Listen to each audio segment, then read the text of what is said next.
I couldn't think of a new funny name. Nice. I didn't notice this. I didn't see the still vaccinated one last time. Still vaccinated? That's what I had last week. Can you be still vaccinated? Because like you, in order to maintain your vaccination membership, don't you have to constantly get boosters? See, that's what I'm wondering. I'm thinking about going to England later this year, and I'm wondering if that means I'm going to have to just get all the stupid vaccines. Oh shit! Look at him go. I think they'd require you to do that. I'm pretty sure they do. It was weird. I was at Walgreens picking up a prescription the other day, and I saw that like at the counter they had the vaccine card holder, and then they had just get your boosters. I'm like, wait a minute, people are still talking about this? Like, I mean, this thing that just came out. First off, like it came out 2 weeks ago, and it's only hitting the news like in the last day. That big Cochrane meta-analysis, like masks don't work. Yeah. Yeah. And I was like, and the New York Times admitted it. And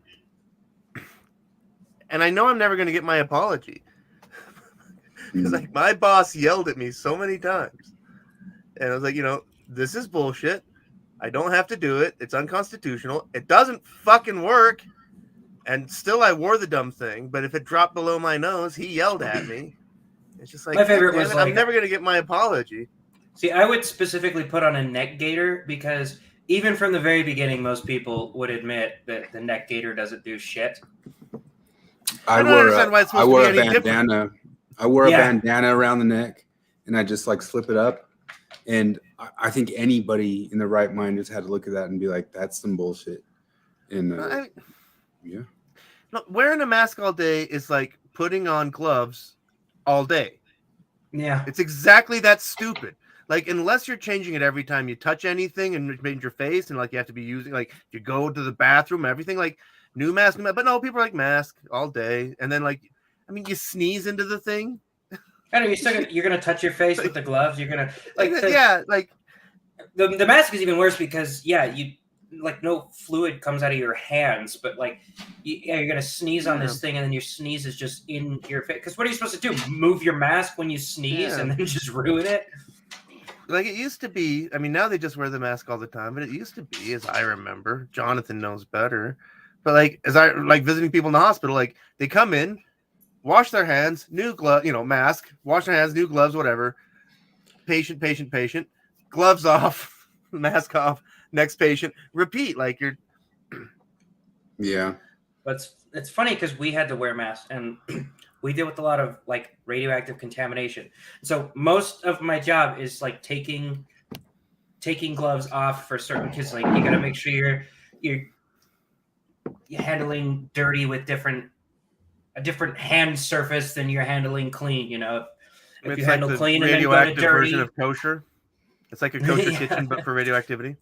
Yeah, so I mean, it's probably a lot like what you get in a hospital where they're trying to keep biohazards from spreading.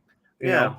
But yeah, it's just like I mean, I see that all the time where people. Oh, God damn it! When I worked in catering, all the people that would wash their gloves. Oh, for God's sake! I just can't believe how many people think that that's a thing. No, I remember at Wendy's. I remember there were people who like they'd go and they just keep their gloves on all day, and they thought that was what was sterile. Yeah, no, exactly. They'd be like making sandwiches with the gloves, and then they'd go like wash some dishes or some shit. Like come back it's like people who put like. And there's always somebody in there that's like, that doesn't work, idiot. Like, it's like people like something else you've seen is like somebody will like take the cooked chicken out of the pan and just put it onto the cutting board that you just cut the raw chicken on before it went on the pan. It's like, no, jackass. Like, but my favorite one it's magical thinking. My favorite one was at work we have this keyboard that everybody has to use, and they're like, well, we don't want spreading germs, so they put like a little film of plastic over it. And I'm like, oh, because germs just can't exist on plastic wrap. It's so dumb. They didn't remove it after every view. It was just it's astounding. I said it before, but right in the very first week of the pandemic, I went over to Harmon's, and right at the Harmon's, at the front of the store, they had everybody stopping and putting on masks, and they were all grabbing. Like there wasn't a person there; they just had the stuff there. So everybody stopped and handled like the same box and the same things of masks, and stood there. We all fumbled with the masks and fumbled with the gloves and fumbled all next to each other. So they were just obviously making us all kind of just crash together in the front of the store. It was so obviously the exact, any sort of central planning, the exact opposite effect of what you were supposed to be doing. You made sure we all got into contact with each other. Yeah. Yep. It's so stupid. In Bar Rescue, John Taffer has this thing he calls the butt funnel. And it's supposed to do that, right? Like if a bar has a dance floor, one of the things he'll put on it are these. It's like railing, and it looks decorative, but what it really does is it limits how close, like where you can enter the dance floor from. So it actually like funnels people in, so people have to like almost grind up against each other and he says that it encourages dancing and grinding and shit like that or something. Really? And it's the exact same principle, but undesired. You funnel people in, you say you have to stop here. Ooh, yeah. RF. I want to know about this. No, yeah. I saw the short, and he just kind of said, I think that you could start a class action lawsuit about fraud against the Mormon Church for that. Oh, because of the thing. But he sounded kind of calm about it, just like, oh, I have this idea. What if we could maybe do this or something like that? But yeah, I don't know. I think the church is just based. They didn't pay no taxes. I don't know. It's something that probably would have pissed me off when I was Mormon. Really? I don't know. I would have been like, yeah, render unto Caesar or whatever. Like, don't lie. I don't know. I feel like when I was Mormon, I had the exact same thought as I have now. I'd like to see what happened. What's the evidence? Because, my inclination is that this wasn't nefarious. It's an oversight. It's a Byzantine process, all of that crap. Just because it's not in the church's interest to do this, as far as I can tell. It's the idea of them, having this, Pablo Escobar, desire for money. It's like their kids can't inherit it. The whole, it just doesn't make sense for the church to act like that, And, so and I wonder, because I haven't looked into it beyond the headlines in a couple of articles, but a lot of the headlines are that they're saying it was, I don't know the wording, I don't recall off the top of my head, but that it was deliberate, that the church went to great lengths, all this stuff's okay, well, what's the evidence? And so I wonder, because what would come out of that? Because it wouldn't be beyond the pale to imagine that, there were people in the church that overstepped or whatever. But I don't know. I don't believe it's it's a grand conspiracy. It just doesn't make sense. Typical, just funneling money around so it looks different, so you have to pay less taxes. Because one of the things that was pointed out by somebody on Twitter is one of the things that Jen said John DeLynn did was made sure that he funneled money around to different accounts so that not too much got into one account, which is exactly the exact same thing. Well, this is the Donald Trump's 2016 campaign thing. When they said, hey, you barely pay any tax. He's like, you're damn straight I don't. Yeah. And neither does anybody else. And guess why? Guess who won't change the rules? Guess who won't? The Democrats won't. They've had control of Congress for a long time. Do you think they're going to change those rules? They've had the shot. They controlled all the houses. They had their chance to change those rules. Nope. You mentally unwell exmo baby murders can't even seriously. What is the title of this one? I guess it just keeps going and going. Title's longer than the entire video. You mentally unwell exmo baby murderers. Is there any way I can get it to show the whole thing without? Can't even have serious. Anyway, I think this has to do with. Wait. Glad you responded to my tweet. Well, this is Jacob Hansen talking to her. Jacob's thoughtful faith. Glad you responded to my tweet. Why don't you come on my show and we can flesh out your point of view on this?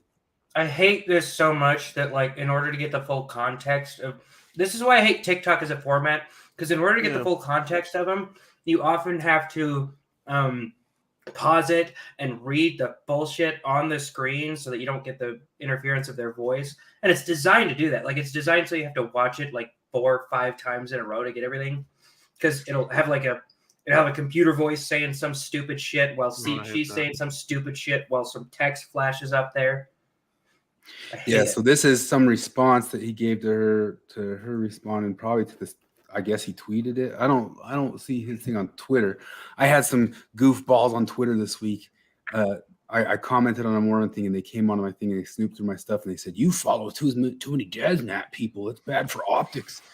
And I was like, "Whoa, okay, Vosh. Who's Desnat? I don't even know what you're saying is Desnat on here or not." But yeah, I follow anybody kind of sort of talking about Mormon stuff. I click follow on. I don't sit there and go, "Gee willikers, who will go through this and see what my optics are?" I don't even know who's supposedly Desnat and who isn't, but I'm guessing they probably think Jacob Hansen's Desnat. Well, other people have accused him of being it. But Desnat is I thought he was Desnat for the longest time just because I didn't know anything about him, and the guys on the Lobsters page they're like, "Oh yeah, Desnat." I was like, I guess that's why they kicked him off. Whatever. It's so dumb because Twitter's where I catch a bunch of random people. Like if you went through my Facebook thing, my Facebook stuff's almost all ex-Mormon except for Thoughtful Faith and Lobsters. Other than that, it's ex-Mormon stuff out now. Although most of that's been whittled down, man. It's been whittled down because I think getting booted or kicked out or leaving most of them. But all right, are we gonna launch right into this? We're gonna launch right into it. We were gonna talk about Kara talking about Jacob Hansen's post. This is where she divides people into serious people and non-serious people. Fun things happen when you spend enough time on the internet. Take me, for example. I used to be a very conservative Mormon girl 4 years ago with a good Twitter account. And I would celebrate every time people who I now view as very unserious, unnuanced, authoritarian, Oh, I hate those terms so much. Bring that back again real quick. What'd you say? Very unserious? Unserious, unnuanced, authoritarian, reductionist, theocrats would retweet theocrats. Admitted last week that I used to listen to Gavin McInnes, for example, 4 years ago. But she keeps bringing that up like it's something like religiously listen to Gavin McInnes. Like I don't know how you religiously listen to Gavin McInnes. Gavin McInnes has always been like little blurbs of like 5-minute joke things. You can't religiously listen. He's not like Joe Rogan or something like that. He's like his whole entire life is skits. Nothing's an hour, 2 hour long thing anywhere. Sometimes I think Kara tries to exaggerate how terrible she used to be. I don't know. Yeah, it's probably she saw 10 Gavin McInnes skits. I don't think she does. She might not. I think she was exactly the same piece of crap as a Mormon as she is now. I think she probably was, but it's just funny to me how, like, isn't it convenient that you realize that there's a distinction between serious people and non-serious people right at the moment where you become a serious person? Yeah, I don't understand. Like, wouldn't it suck? Wouldn't it suck? Unserious mean? Wouldn't it suck to realize that there are serious people and unserious people? There's two categories, and oh shit, turns out I'm an unserious one. That sucks. Yeah. I guess I have to grow up. It doesn't make any sense. Like if you're calling yourself a comedian, which one are you? The serious or the unserious one? Like, what is it? You know, you're a serious comedian. I think what she's saying is like. I think what she's saying is like people who are worthy to contend with or whatever, you know? And so she's like, I was the unworthy person before, but now I'm worthy. When Jacob Hansen gets people on his podcast to talk with him, he is 100% good faith with them every single time. Every time. He's gotten people who totally disagree with him and even hate him, they've said on other podcasts, and then he's good faith with them when he talks with them.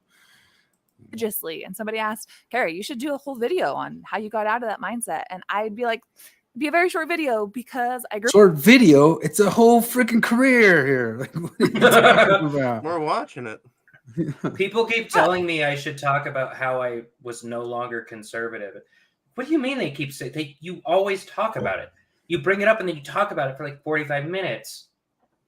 But all you ever say is this over and over and over. So hey. Here we have Let's read it. Just a friendly reminder, the blood-sucking feds want to take your tithing money to pay for abortions. Down with Caesar. Christ is king. I hope we lie and cheat the feds out of every penny. And that the thing is like thoughtful. Based. Yeah. The thing is he's saying that with a grain of salt entirely. Like he's cracking jokes entirely.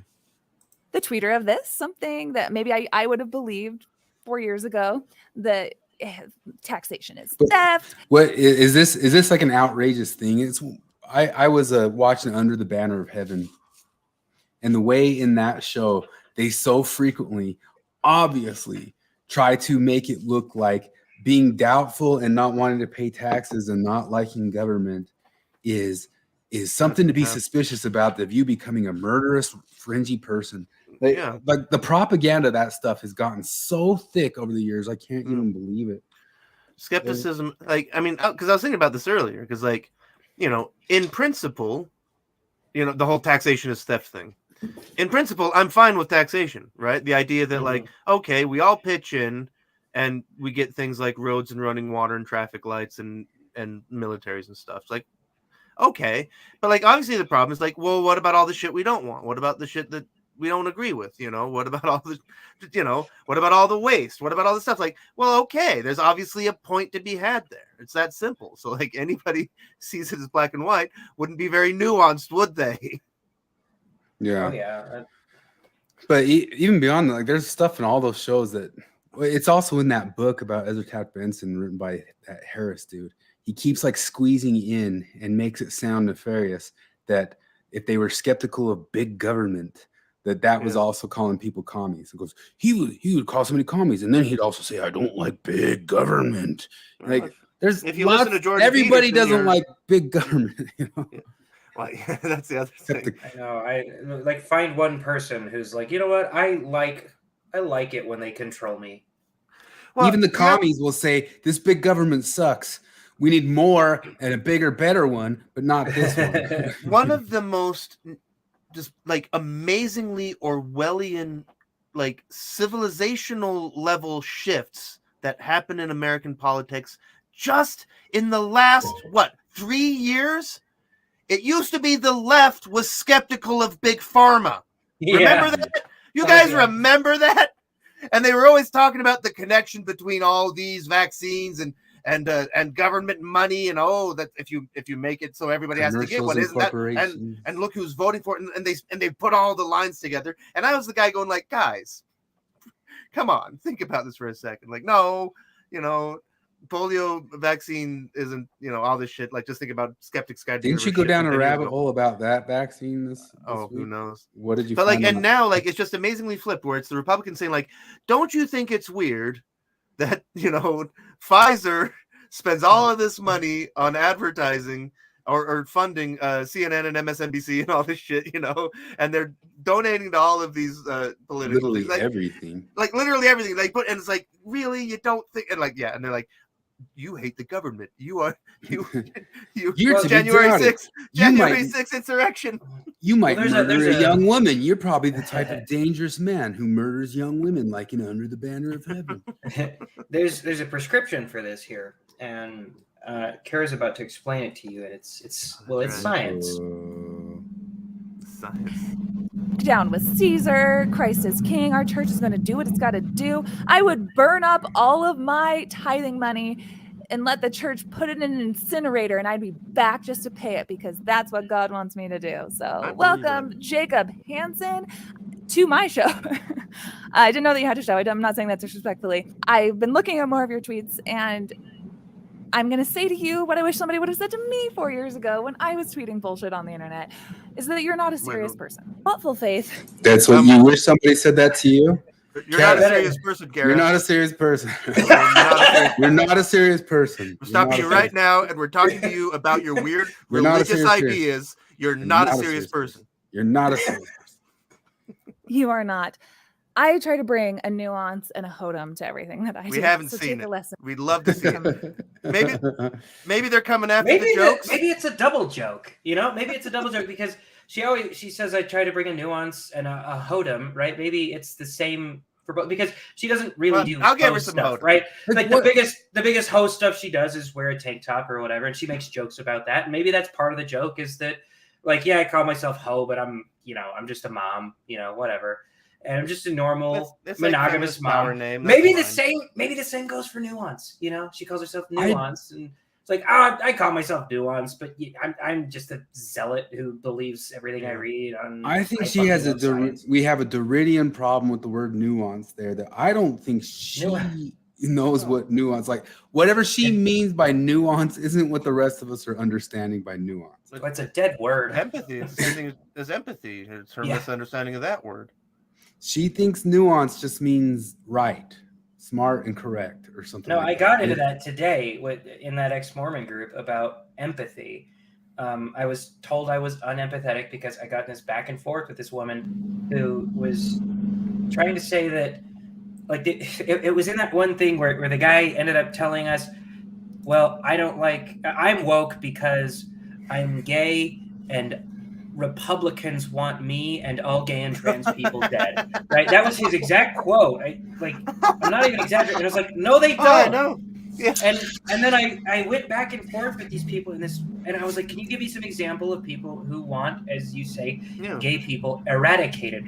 And this woman, I'm not even kidding, she said, well, for starters, the vast majority of my ward growing up is what she said. The vast majority of my ward. And I was like, they didn't. You think that the vast majority of your ward wanted gay people eradicated? And she's like, that was funny because that whole thread came on the week after last week. Flip and I and Marty were asking everybody, what do you think about wokeness in the ex-Mormon world? Is it jump the shark? And I think like the start of that whole thread was somebody called them woke or something like that. And the whole entire ex-Mormon Facebook page just flipped out about it and is going off of like, well, first off, they all think it's like a hard dunk to say, oh yeah, define woke me, which is exactly like how John Larson bragged he would take on anybody who define your terms. Whoa, I got you, define your terms. Oh, and I'm going to take this opportunity to bring it up again because on that video where he said define your terms, I linked this. Give me a sec. How do you share the screen again? I already forgot. Oh, there we go. Share screen. Okay. Did it do share screen? Is that working? I shared this link. I don't see it. Oh, is that? I think I have to remove Kara. Oh, no, wait. Now I did it. Oh, you did it. Now. Is that working? Boop. Yeah, it's coming. There you go. I linked this. There it says. Woke. It's in the Merriam Dictionary. Synonyms of woke. Aware of and actively attentive to impart societal facts and issues, especially issues of racial and social justice. There it is. Guess whose comment got deleted? Yeah, that was Anybody want to guess what was immediately deleted when I did exactly that? Yeah, these people are and but no, that was the depth of the word empathy because she told me that like I was like, no, I straight up don't believe you that the majority of your ward wanted gay people eradicated. No, that's definitely not true. And she told me it like, oh, you're super empathetic, just dismissing my lived experience like that. Yeah, no. Is that what you want me to do? Like, I know that's what you want me to do, but that's what you think empathy is. That I just believe every stupid fucking thing you say, and I'm never skeptical. Women. And this is coming from people who are generally atheists and generally pride themselves as being skeptics. Like, I'm a skeptic, and then like, oh, but you're skeptical of my lived experience. Yeah, your lived experience where you say most of your ward wanted to kill gay people? Yeah, I'm skeptical of that. In fact, I outright know you're lying. Did anybody bring up Matthew Shepard? I think so. The nuance, like, yeah, the word nuance, I don't know what that actually means. I was just thinking about how, like, if I wanted to, like, if I want to search my memory about the last time that there was a famous gay bashing murder, it was Matthew Shepard. And then I found out a couple of months ago that like it never had anything to do with it. Was as fake as everything else. It was always about meth, and it was never about meth, sexuality. It was a murder that happened between people who knew each other over drugs, and it wasn't the thing that was the whole gay angle was an attempt by the murderer's girlfriend to get out of trouble, and she admitted it because the police tore her story apart. And turns out it was all about meth guys. And like, this is not hard to. This is the thing that bothers me about this. The whole thing was revealed by a gay I've always been the guy. A gay journalist revealed all of this. Well, and just that, like, I mean, what bugs me about it is because, like, I'm always the guy who's like the skeptical guy. Like, for a long time, I was the asshole who's like, guys, everything you think you know about Columbine is basically wrong. You know, the media got almost everything wrong, and everyone's like, you're an asshole, Flip. Why do you ruin everything? And then and as recently as like 2 weeks before I found this out that you mentioned this, like I brought that up as like, talking about something else, like this is not a Matthew Shepard situation, and it turns out the Matthew Shepard situation was not a Matthew Shepard situation. It was a drug deal, and it got hijacked by a movement like George Floyd did. Well, go figure. It's so funny because I always called it the Breonna Taylor moment, where it's just so obviously an evil police brutality thing, and then you find, oh, nope, they lied about all of that shit. What's funny is even after that Last of Us stuff, I said that like I like the movie Brokeback Mountain, but what happens in Brokeback Mountain is obviously designed after the Matthew Shepard incident, and it wasn't true at all. But, spoilers. Sorry to spoil it for you. Spoilers. They get into meth.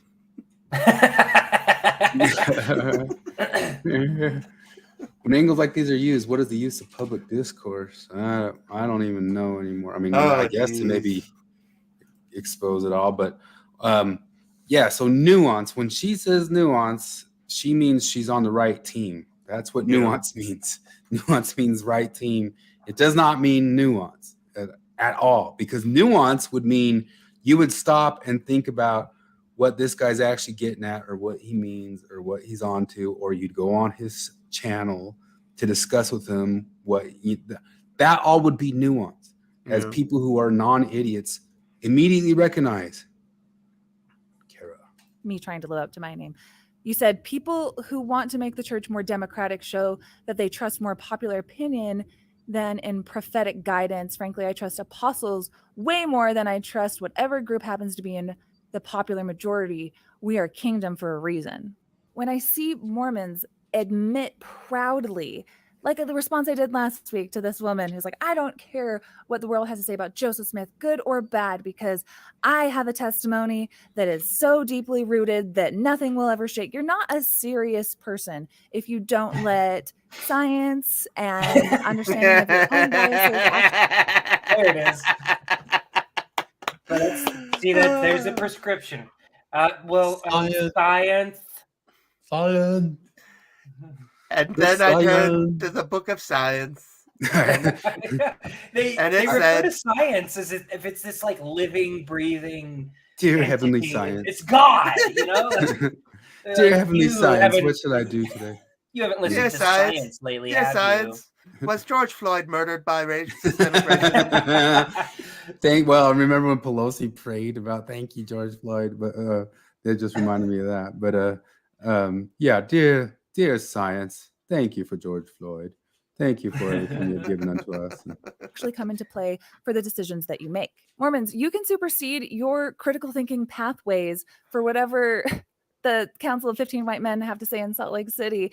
And you can champion that on the internet. White. You can get high fives and retweets. I used to be God, I know that too. Like I know it's coming. I always know it's coming. Like I know they're gonna say white. Yeah. Any chance they get, they're gonna be white men.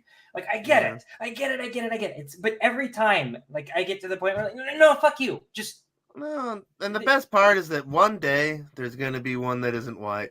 Yeah, then it's not a rule. You dicks. Look at you trying. You're trying to make it into a thing. They act like that's a token. You got a token guy in there, which Deline had another token. You planned that all along. About tokenism, and when he had a black guy on the podcast, he had a black sidekick, and then he started talking about the church's tokenism. Well, they try to act like the church is so insane for like it's 2023 and they don't have a single black apostle yet. Blah blah blah blah.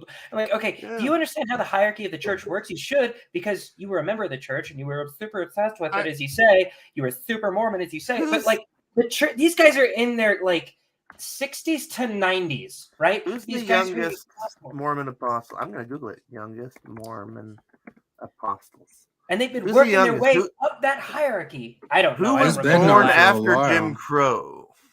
Bednar for a while. Bednar was for a while, but it won't be him anymore. I know Anderson's younger than him. Anderson's the last apostle I remember. Because I was... When is... Oh, damn it. These are seniorities. These aren't the real things. There's new options on this thing. Cool. Anderson, you say, is... Well, that was the Anderson I knew of. It's probably not anymore. This website is garbage. Go to hell website. Christopherson. I don't know the new guys at all. List of members of the Quorum of the 12 Apostles. 94, 82, 82, 70, 71. 82, 71, 67. That's our winner, 55. So that's still before the Civil Rights Act. Yeah. 64 Who is it? Is the youngest, 1958, Ulysses Suarez. Who? Ulysses Suarez. So is that not a white guy? That sounds I mean, he's Brazilian, dude. He's Brazilian, but oh, there's already like a Japanese guy on there too, isn't there? Garrett Where's the Wong? Japanese apostle? Hey, yeah, we're behind the times, man. Kara, you call Garrett Wong white? Well, he's white adjacent. He is. Don't you know that Gavin McInnes and the Proud Gong was born in Redwood City, California, to Walter Gong and his wife, the former Jean Char, and raised in Palo Alto. Okay, but like, here's the deal. Here's the nuance in her statement. The nuance in her statement is that, well, if I were actually honest and I admitted that there was a Brazilian, a German, and a Japanese man, it would really fuck with my joke, honestly. So. don't they're white men for jokes purposes. They're white men, and historically speaking, they've been white men the entire time. So I can use that into the next 3 generations of apostles. I can keep saying white men. His mother's family are ethnic Chinese in Hawaii. Well, I'll tell you what. Oh, man, I just called him Japanese. I'm a racist. You really are. Even if they did get a black person, it'd probably be like this, and it would turn out to be a colonizer like Angela Davis. Oh, this video, this is great. Like, if you ever wanted to see, like, what would it look like if Hitler found out he was Jewish? Like, this is what it would look like.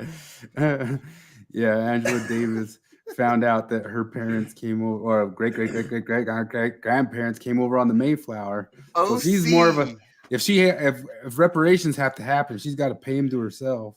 Yeah, so there's a chance that washes some out. of She's an original colonizer. Just think there's about how much privilege that gives somebody. There's a chance that some of Angela Davis's ancestors owned some of her other ancestors, which would be pretty funny when she's trying to figure out reparations and who ought to pay who. Really, what they wanted to do is anybody aesthetically white has to pay to anybody aesthetically black. You don't have to actually look at ancestry, right? But it's funny because, like, not only could they have been slave owners, but they were, as you said, the OG colonizers. They're the ones that purposefully put smallpox in the blankets that they gave to the natives and that's such killed them. So that's what you guys did. So you absolutely owe reparations to indigenous They did that. Americans. They did that to the Native Americans before germ theory. Yeah. The other weird thing is, like, I mean, and I know that, like, when you bring this up, they immediately say, like, no, that the structures of systemic structures are still structurally structural and blah blah blah. Like, there's a part timer at work who's this older guy from Louisiana. In fact, he's so funny because, like, he loves Jimmy Buffett and he's like Louisiana boy and he's got like an ex-wife and kids. And he is the gayest guy in real life. He just wouldn't know because he's just a Louisiana boy. But anyway, he's like, we were talking about this shit. And he talked about like with his family, or I don't know, anyway, that, like, you know, his great grandparents were like slave owners, and then slavery ended, and, like, you know, like their family had like this. Their family of originally they were slaves that were the nannies, and that, like, all the way up until basically now, these families have stayed connected long after slavery. And he said, like, you know, like me, my dad, my grandpa were all raised by like 3 generations of this family, and like, and they've been our friends. Like, we're connected to this, and you know, and it just that breaks the whole idea about like, oh no, it was always just awful, because, like, you know, I mean, and that's not an uncommon story. Like, the vast majority of slaves chose to stick around with the people that had owned them, just because, you know, as bad as it could be, in a lot of cases, it was not like it was preferable. In a lot of cases, the Southern people treated slaves not as good, but they treated the humans better than they treated their horses. Yeah, it wasn't totally inhuman. It wasn't like you go and beat your horse. Like, it was an evil system, obviously. Yeah. I'm glad it's gone, you know. But, like, it's just the idea. I mean, the drunken guy who goes out and whips and rapes. It's just the idea that it was all born entirely. Well, I mean, okay, obviously, like, what was it? Like, Thomas Sowell talks about this. A third of free blacks in Louisiana were slave owners. Mm-hmm. And I saw a YouTube channel of like some black people watching like clips of the top 10 black slave owners, and their faces go, "What?" You know, the first black people in Oklahoma and Native Americans owned slaves, and the first black people in Oklahoma were brought there by Cherokee slave owners. You know, and like, were they monsters to them? Probably some of them were, but probably a lot of them weren't. Well, so it's funny bringing that. I remember reading about this woman. She's this Russian woman, Daria Saltykova, and she's very well known as disgustingly torturing and murdering her serfs. Right, and there's a bunch of those. The things they talk about, like she was a serial killer, and it's like it's gross and it's terrible. Like the way she would just take her serfs, usually young women, and she'd like abuse them and kill them. And I remember reading about that the first time and was like, oh wait, that's not common.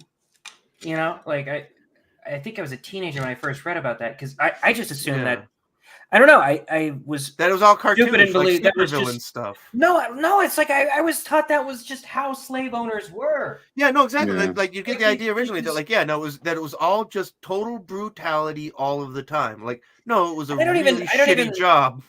And it was a really shitty job. The worst stuff about it was kind of more like family separation type stuff. You know? Oh yeah, and like a lot of people point out, like the life of a typical, like, well, here's a question, like legitimate question: was it worse to be a slave or a coal miner in Northern England? You know, depending on circumstance. Well, that's actually like it wouldn't be obvious. It's one of Thomas Sowell's main points, or one of the main things he brings up is. Right after slaves were freed, for the first 20, 30 years after that, the average wealth of slaves was much higher than the average Irish person. And that's he points to it, and he brings it up as a sort of issue, which is part of one of the things. I'm largely Irish in my background. First off, the Irish weren't the first ones here. We kind of came over later. And then most Irish who came here were poor. There was very few rich Irish who came here. There were some rich Scots, but it wasn't us. It wasn't us that were. But the thing that they'll always say, because like the Irish thing gets brought up, Thomas Sowell has like a whole part in his books about the Irish. But of course they know this problem, so then they've tried to bring it up and try to answer it by saying the Irish became a voting bloc by identifying themselves as white, because they used to not get identified as white, but they became a voting bloc by going and announcing, hey, we'll jump in on the white stuff too. And then they benefited from the system that was white. Yeah. They have their dumb little answers for it, but they know that the Irish had way less to do with, you know, our history of slave owning than Angela Davis's history. Well, the other thing is that like the racial element of it really was tacked on kind of later to justify it all, really. Like it was an answer to abolitionism, was the idea that like, oh no, God ordained this. Because like another thing Thomas Sowell points out is that all the way up until the Atlantic slave trade, slavery never ever had anything to do with race. It was always about vulnerable people. Yeah. Anywhere that there were vulnerable people, they could be enslaved. And just that, it was not about race. It became about race in the Americas for geographic and political and religious reasons. But that was a later invention to the whole idea of racism. Then you have the last little bit that becomes the Pandora's box for people. But then if you're going to say if it's the Irish or not the Irish, who then did it the most? Yeah. Who did it? Don't go down that rabbit hole. But I forget the guy's name. But like, well, there's the guy that set the the guy who brought the case to court that set the precedent in the colonies to allow slavery. Was a black Angolan slave trader. Really? Yeah. Yes. I just saw on Netflix last night. They just barely popped on that new Woman King. I can't believe they dared to put out that movie. That's insane. The whole story of those people was who were insisting on keeping the slave trade going. She's not the only one. They profited off the slave trade. There are more famous African slaving queens. To where somebody's like, we need a woman. Oh, there's a ton of them. The English fought entire wars. We need to find a woman who's a king. And so we Google woman kings or whatever, and then we look, and this is the only one we find. And we're like, oh, fuck. She was a fucking slaver. What the hell do we do? It's the only one we can find. It wasn't the only one they could find. Is that why they did it? Because English. If you can't find it, like if that's the one you choose, the one that was a fucking slaver, you're gonna. Like, I don't know how that wasn't red pilling for a bunch of people because it was like exposed all over TikTok and stuff. Really, it was evil. I mean, that's the movie. Like she was an evil woman. Yeah, I don't know. So there was also that's one the of the whole thing is a lot more nuanced. Oh yeah. It's all been more nuanced. That's the thing. I get this. Like you bring up the nuance in slave owners versus coal miners and shit like that, and that's going to be seen as like racism and bigotry and slavery apology and shit like that. That's the fun part. What's up, Troy? Yeah, I didn't post it until like a half hour ago. We didn't know if we were gonna go for sure, but we're probably not gonna do too long of one because we've all been dealing with crazy snow around here and getting snowed out of stuff and not getting anywhere. And Jared's been working overtime, so it's I gotta work overtime tomorrow. But we wanted to bust one out, and we wanted to get back to reviewing on if ex-Mormonism or Delinism is a cult. I did the thing. I got 63 out of 80, but I think I probably ranked it kind of high. We might look at that real quick. Yeah, but we're just learning how to nuance via science from nuance. Also, Hogwarts Legacy is great, Troy. Garrett Gong or Wong? Thank you for your work.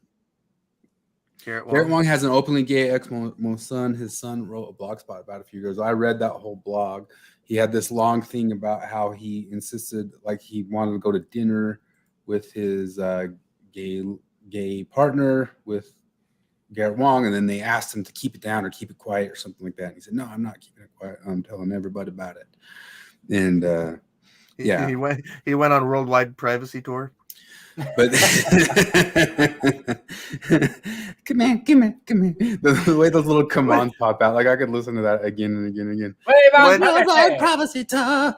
When Harry opens up Meghan's head and yells into her and it echoes like a trash can, I melted. I had to pause the show. It was too much. That was great. Come here. The worldwide privacy tour. But I have it as I put it as the meme for tonight, but it was just that we're victims. Like that part wasn't like laugh out loud funny, but it was one of the smartest parts of the show of the PR firm saying that no matter what, victim is part of your victim is always a part of it. Yeah, no matter what your brand is, you got to make sure you get the victim in there. That's funny. One of the clever parts of that too was that so they go to get their brand, and the brand company, the company that's giving you, this is your new brand, it's telling you to act different than you generally are, and it's always victim, right? It's one of the traits. But it's funny because Butters, I love. He might be my favorite character in all of South Park because he's just the purest, sincerest thing there, and it just gets fucked over always. And this was him, like trying to do this brand coaching, like people that he thinks are authoritative, trying to tell him like you need to act differently than you naturally do, and he does it, and he gets the shit kicked out of him. And Kyle comes and tells him like, no, like this girl's beating the shit out of him for like grabbing her ass because that was now part of his brand. And Kyle's like, dude, this isn't you. Stop doing this. And he's like, shut the hell up, man. I got to do this. This is good for my brand. Yeah, bitch. And then she starts punching him again, and he's just beat to hell. And it's just this beautiful analogy for like what happens when like you get these people who you set up as authorities in your life to tell you ought to be different than what you are, and you totally go along with it. You get the shit kicked out of you. It's good for your brand. Like somebody told me, it's bad for my optics. The people that I follow on Twitter, my optics. What are my optics? So we're out in the world. We're all sitting there walking around thinking of my optics. Like what kind of dipshit walks around thinking of their optics if you're not like optics some public figure? The funniest part, that's the first thing that they look at. You know, that's like I can't tell you how many times people have been like, "Oh, I've seen who you follow on Twitter." That's an argument. An argument is who you follow. My optics. Okay, like who do I follow on Twitter? I follow like fucking Destiny, Vosh, Jordan Peterson, Gavin McGinnis. Yeah, I follow AOC, like, Nancy Pelosi, Chuck Schumer. It's all over the fucking place. That's why it's funny because you'll see that in a lot of Twitter bios. Are like, okay, a follow of somebody doesn't necessarily mean an endorsement, and it's always you're following because you're keeping up with what they're saying, but because they have to inform their idiot base that okay, look, I have to follow Jordan Peterson because I hate Jordan Peterson, so I'm going to follow him so I can see what he says and shit on it. How do you not understand that? Like they're desperately trying to tell their. And I don't even know. Like on Twitter, I just see people commenting and saying stuff on Mormon stuff, so I click follow because I just want to see more of those comments. Yeah. And I have no idea who's Desnat or not, and I'm sure not everybody who those guys claim are Desnat anyway. But I know it's just so Desnat stupid. Is so in the Mormon Twitterverse. Desnat is alt-right. That's all it is. Yeah. It's alt-right. So anybody that you want to label as alt-right in the normal world, in Mormon Twitterverse, you label Desnat. Yeah, well, so some people are actually Desnat, but Nuance would unironically call Jacob Hansen Desnat, right? Do either of you know anybody who's unironically alt-right? Not personally. I've seen unironically some Twitter people. Like I do follow some people on Twitter because I keep tabs on what everybody is doing out there who actually tries to throw their hat in the ring on talking about stuff. But those are Twitter follows. Like in person, no, I don't know. Yeah, I've never met somebody that in real life. I got one guy who he worked with me for a long time, and we got along really well. And that makes sense. When we fuck you, when we meet, we're both like these like real middle of the road classical liberal type guys, and he like just slowly starts getting more and more disillusioned with all this woke shit. Each drink of it. To the point where now he's like, no, I'm pretty sure the Holocaust didn't happen. It's the backlash of it. Yeah. But that's one of the things that happens. One of the things that happens is it's fully true that so many of these different things the CRT people say, you didn't really learn the real history of Tulsa or the 1619 Project or the Black Wall Street and all that sorts of stuff. And you can be like, okay, let's go hear it. And then you hear it from them, and then you get a propagandized version of it from them. And then if you really do go really, really learn the history of all these different things, you find out each one of those things are actually nuanced. Like the Emmett Till thing is nuanced. The Black Wall Street thing is nuanced. Like all that stuff isn't exactly the way the CRT people want it. Yeah, Carrie, you don't want to know what the history is. It's almost like how the church is about their history. Where they say, oh, come, we'll tell you everything. We have whole books. It tells you the whole story of Joseph Smith. No. It's been so funny to watch like Jacob Hansen and Jacob Isbell because like that ignited a whole Facebook debate in the past couple of days of the Mormons. The hard believing Mormons are arguing if the original guys were polygamists or not, and the real deal like mainstream Mormons are arguing no, they were for sure polygamists. Like it's like that's such a flop. Like it's pretty funny. Did you did you ever, when you were leaving, did you ever look into the Temple Lot case?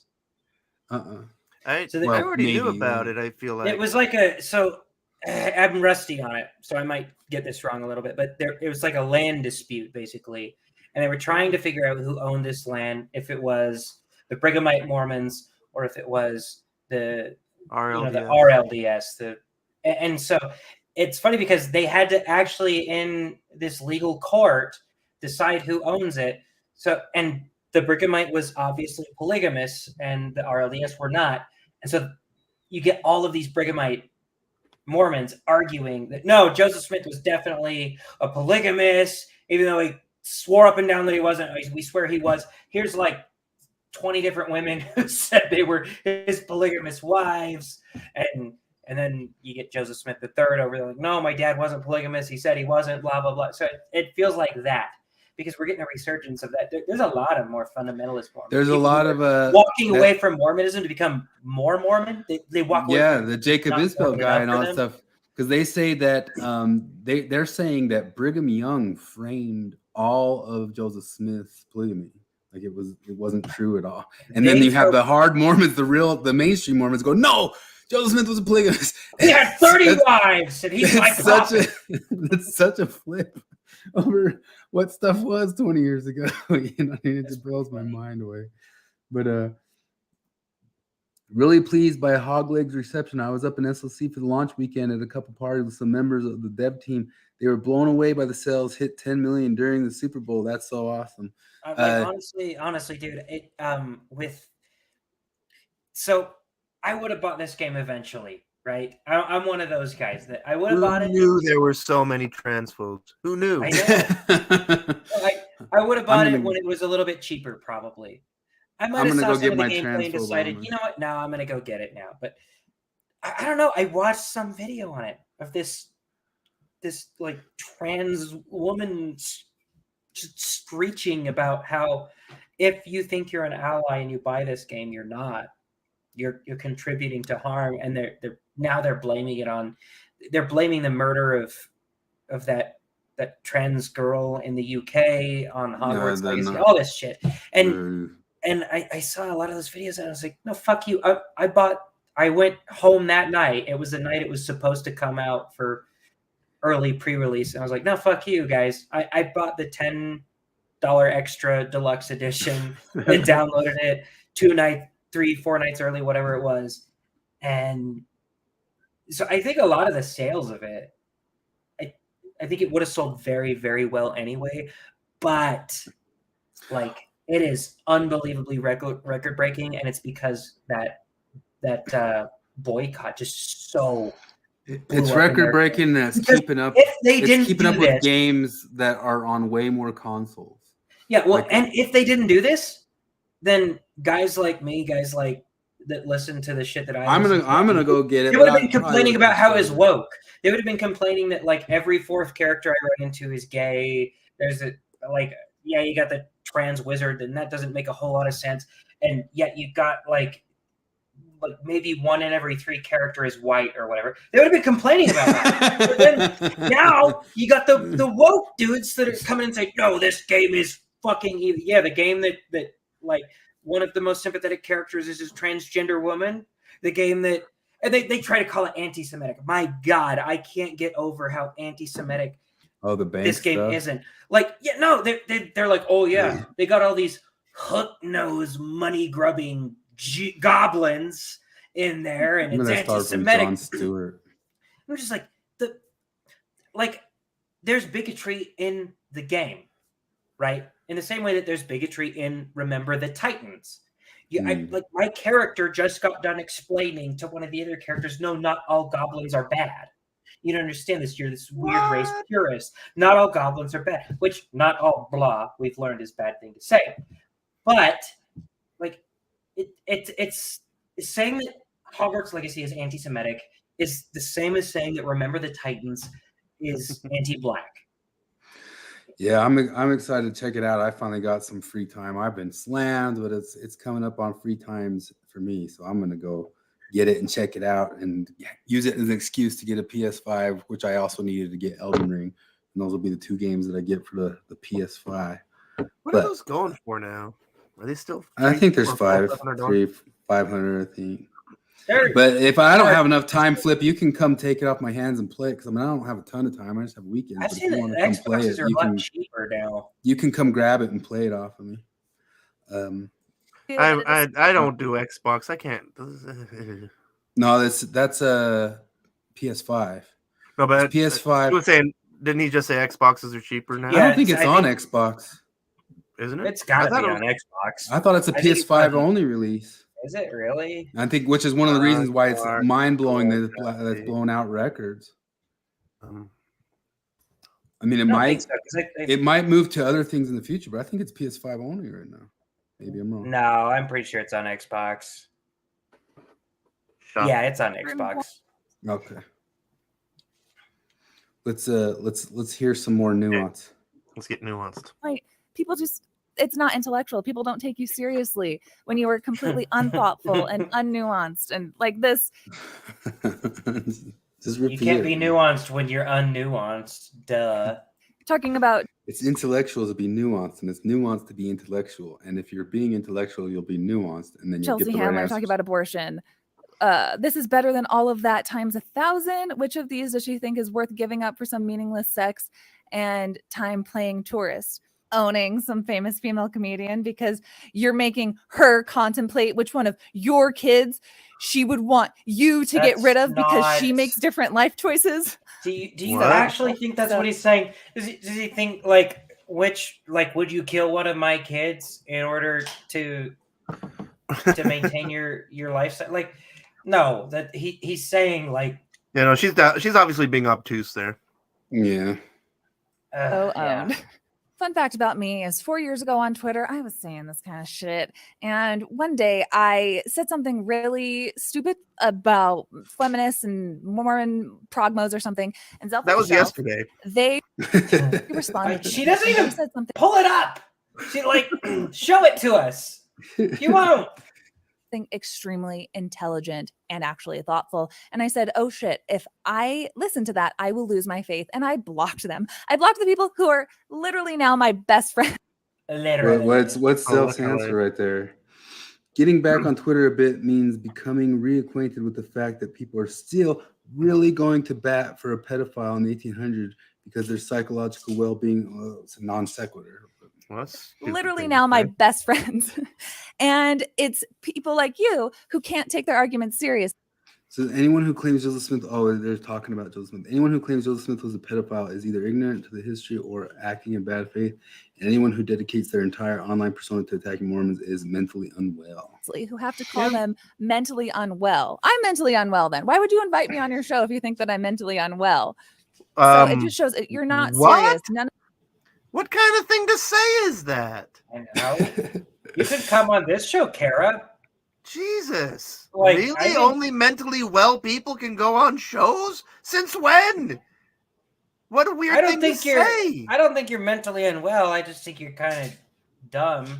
I would talk to you. That was mean. I don't want to... like that. It's digging for But I actually don't think you're mentally unwell. I don't think it was mean. I think it's just kind of accurate that she's just kind of dumb. Sorry. Sorry. That's my nuanced take on it. Point blank. I think you just kind of like the reason you repeat nuance and the reason you repeat science and the reason you say the stuff like that is you just don't have much of a take. Yeah, and because that's the thing, like when all the time she talks about what kind of person she was when she was a conservative Mormon. Yeah. Like Kara, when I was a Mormon, we were embarrassed by people like you. I got in fights with people like you. If you really were the type of conservative you think you weren't a regular Mormon. We were ashamed of people like you. No, I remember having an argument with like this girl who we were pretty good friends, and my friends told me she had a crush on me. And so this isn't just me saying she had a crush on me. She actually did. And she there was this GSA, Gay Straight Alliance club in my school in Idaho Falls, Idaho, and so they were definitely the underdogs. I was definitely on their side at the time. Not like I thought gay marriage should be legal. I still was Mormon, so I still thought it was a sin or whatever. But I remember she tried to impress me one time by they had these posters for come join the GSA or whatever.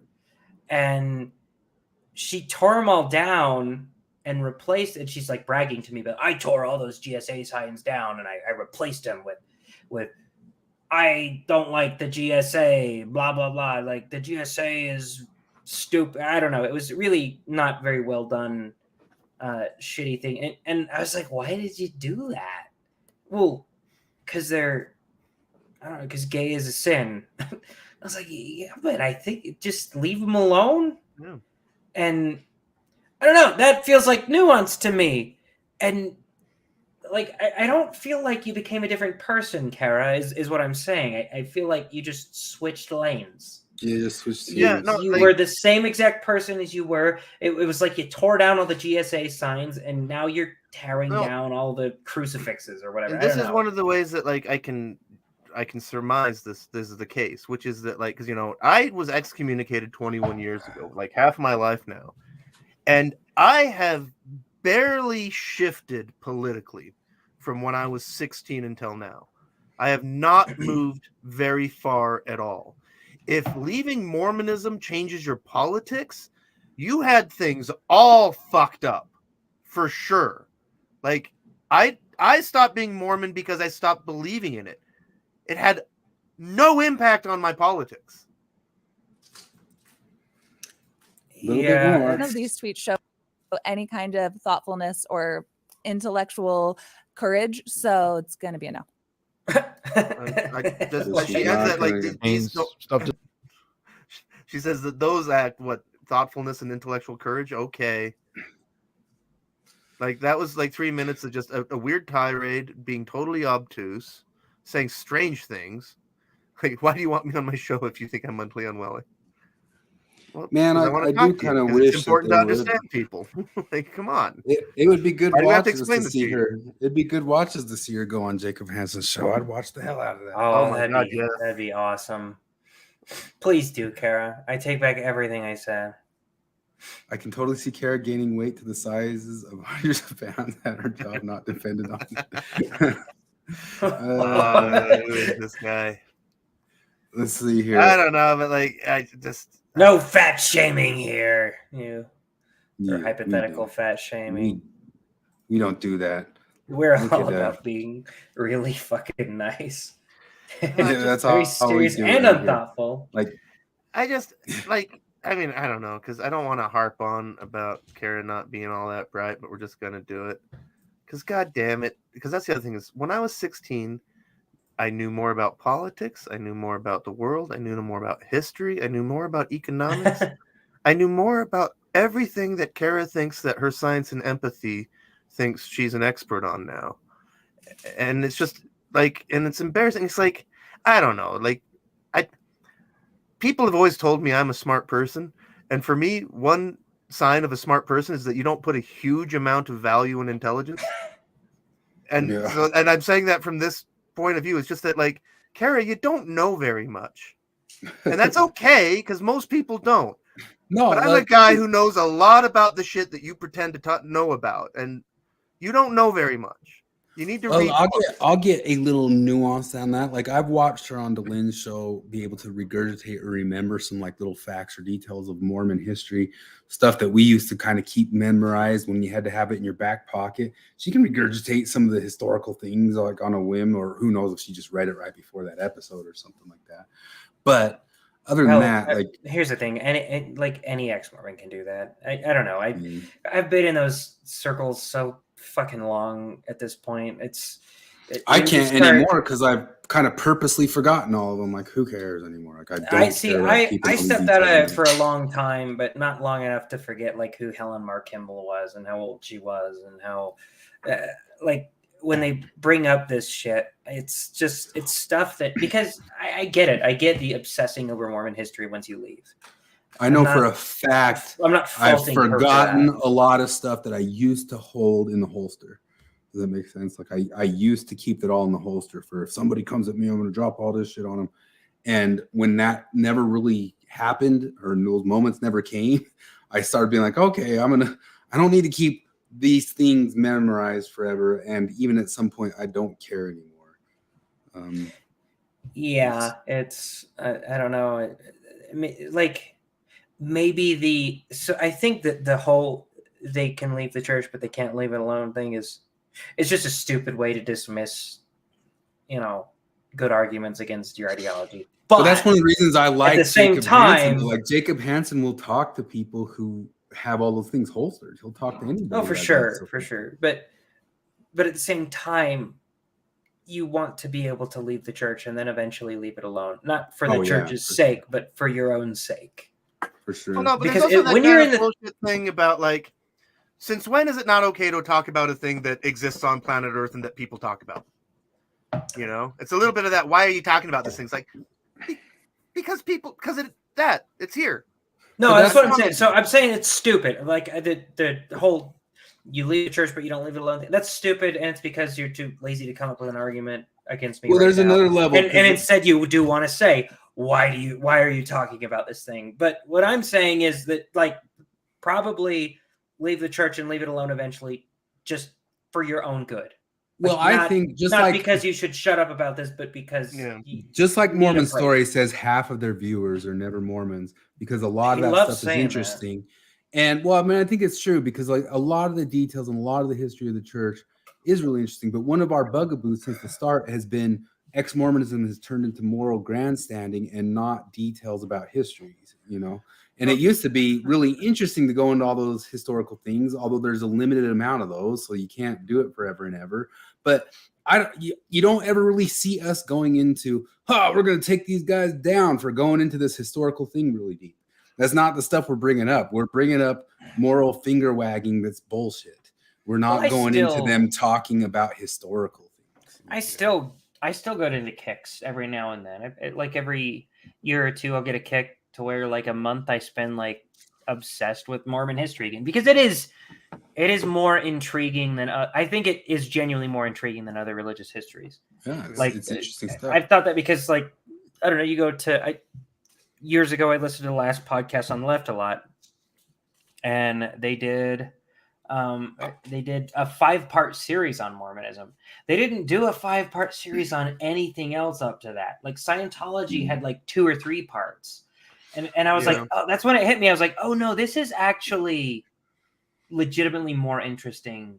But in a strange way, it's getting more interesting that even believers are now getting more into those details and caring about them more and being willing to talk about them more, which makes it even more interesting. Yeah. It gives you a sense of scale of weirdness between Mormonism and Scientology, in that, like, you know, John Dehlin is the biggest thing going on ex-Mormon world, whereas you look at ex-Scientology world, and there's a multi-million-dollar industry literally with the TV shows. Jillian of podcasts, a lot of books. Well, that's been coming pretty hard in Mormons. Like there was a lot of shows released this last year under the banner of heaven. But there's only 20,000 Scientologists. Yeah. That's what I'm talking about, the sense of scale. There's only 20,000 Scientologists. There's roughly as many Mormons on earth as there are Jews. Do you know that? Mm-hmm. Like that's another thing that's nuts to me. But and I'm not implying anything. It's just like you would just think like I just imagine there's like, no, there's got to be like 100 million. Order, buddy, you're getting a little bit anti-Semitic. But yeah, like there's in my band. I have a Jewish guy in my band, and he didn't know until I informed him just the other week that the Lamanites are Jews. And like, what? So I got to tell Jew about. I don't have any cigars. I got this cool little Gandalf pipe that I never smoke. Oh yeah, but like, what's the rules for smoking inside? Like, isn't it going to make my house stink if I smoke? A cigar would stink up your house. Yeah, I don't want to stink up my house. You have to go outside, so you got to wait till summertime. If you smoked once in a well-ventilated place, it would just smell like smoke for a little while. But the thing is, like, that's one of the things you just don't ever start. It is kind of funny to like watch all the old Sopranos episodes. He was talking. Tony Soprano like sparking up a cigar inside of like a restaurant or something like that. Like, man, I mean, I do like some of the laws about removing cigarettes, but I remember being a kid and going to a Denny's or something in that place thinking like cigarettes, like you wouldn't believe. But a cigar in a nice restaurant, there's no way that's not like intrusive to everybody around it. It's kind of mind blowing to me that it ever was the norm to allow it. You know. My dad talks about how everything used to have that tan tint. Like everywhere you went, there's like I remember it. Yeah, like unless something was brand new, there was no white paint to be found. It might have been an excuse to get out of paying for things when we were little kids, but when I was a kid, we couldn't eat at restaurants because my mom said she had an allergy to cigarette smoke and couldn't go in any place that had cigarette smoke going into it. And it became a reason like we almost never went to restaurants. What year was it that smoking started happening? It was no longer in. It was the middle to late 80s because I was pretty little, but I remember somebody smoking in the Kmart. Yeah, I remember someone smoking in like the Arby's and Burger King. That's the biggest divide between our ages. I don't remember any of that. I think long ago I smoked a pipe when I went to Wendover like 15 years ago. I tried being a pipe smoker for a while. And I smoked a pipe with a little bit of black Cavendish in it. And I was at the poker table. That's a thing that changed. You could smoke at the poker table. That actually wiped out my company when I was in Vegas, it kicked them in the dick real hard because when I was down there, my company ran the slot machines that were out in front of every single one of the Smiths and stuff like that. But the way they made the money is little old lady would go sit and smoke at those slot machines all day, and as soon as they cut the smoke in, they cut the slot machine in too. But when I smoked Black Cavendish out of that pipe, people would walk across the room and say, "What is that?" People would thank me. They say, like, "That smells amazing." Because that thing's like a cigar inside, no way. But like certain pipe tobaccos, it blows my mind. They're wonderful. It blows my mind that the default was to start out saying smokers are like, because how old is smoking? I mean, I guess smoke is pretty old, but like it seems weird to me that like we started out saying, yeah, it's fine, just go ahead and smoke in houses and stuff like that. I remember a while back, some kid in like the back of my car just started smoking in the back of my car, and I didn't care about my car that much, but I was like, what the hell is this? Like, I've never seen him just like light up in the car. But when we were younger, it would have just been normal, you know. When you flew to Brazil, did you fly American Airlines or Brazilian Airlines? Because the church paid for it. Yeah, I think it was Delta. Was there smoking on the plane? No. Because if it's a Brazilian airline, maybe it changed. But that was one thing. Like when I went to Brazil, right? Like, you know, from Salt Lake to LA, no smoking, right? And then we got on a bar I flew out of LA, and then they actually announced, like, you know, we've left America, and everybody lit up. No, really. So I did fly from Sao Paulo to Porto Alegre, so and people smoked on that. To be honest, I didn't see crazy amounts of smoking in Mexico. Well, that's what I wonder. If it's an American airline, they might have the rule. I don't know. Or maybe the law changed since then. But that was something. There was definitely smoking on planes, and I remember some smoking on some planes. I got on some of those real little. We cannot wait to tell you about the new Clark's Aftershave campaign. Yeah, we're excited to hear it. Boom. The aftershave of sexist pigs like you. Clark's. Followed by, stop beating your wife for 2 seconds, you misogynist. Clark's. Complicit in a system of abuse. Clark's. For the bus shelters, we're going with, you're afraid to cry because you're homophobic. And then we top them off with, you're a bigot, your dad's a bigot, your son will be a bigot too. Am I missing something here? Why are we trying to insult the customer? No, these are companies advertise now. Nike, Gillette, Pepsi. Yeah, no, these guys are the best. The Gerber campaign went viral. Some of our best work. Not to mention our Old Spice campaign. You are responsible for genocide. Wait to tell you about the new Clark's Aftershave campaign. Yeah, we're excited to hear it. Boom.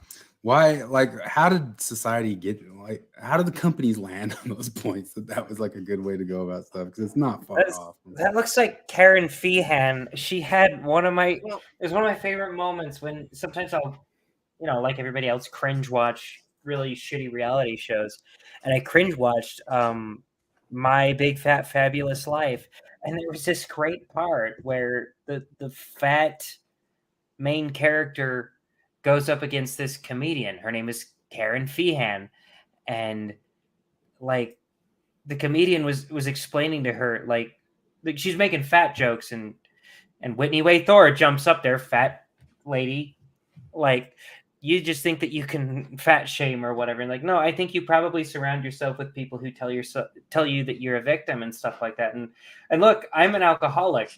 So if I surrounded myself with people that told me, no, everybody else is wrong, drink more alcohol, I would die. And this isn't coming from hate. I'm just telling you that you're eating unhealthily. Like, you don't know anything about me. I know you're eating unhealthily. Yeah. Ah! It was great. I think that might have been her, but I can't tell. But you brought up cringe watching, which I'm glad, because you reminded me of something I wanted to mention. Because Jared, you've mentioned that you and Morgan like to watch bad movies for fun. Yes, that's one of my favorite hobbies. And because guess what exists? So you guys remember American Psycho, 2000 classic, Christian Bale, Willem Dafoe. Oh, you got to watch it. That's a classic movie, but that's not what this is about. American Psycho. Oh, you've never seen American Psycho? Oh, I haven't. You got to watch that. Dude, I was 9 when it came out, and I wasn't allowed to watch PG-13 movies. I was on my mission when it came out, and I wasn't allowed to watch movies, but I saw it pretty soon afterward. I didn't see it until kind of late, about 10 years ago. But anyway, so at first I kind of didn't follow it all. Did you know that the guy who wrote it ended up kind of being like he became very he was a gay guy who was very, very anti-woke. What's his name?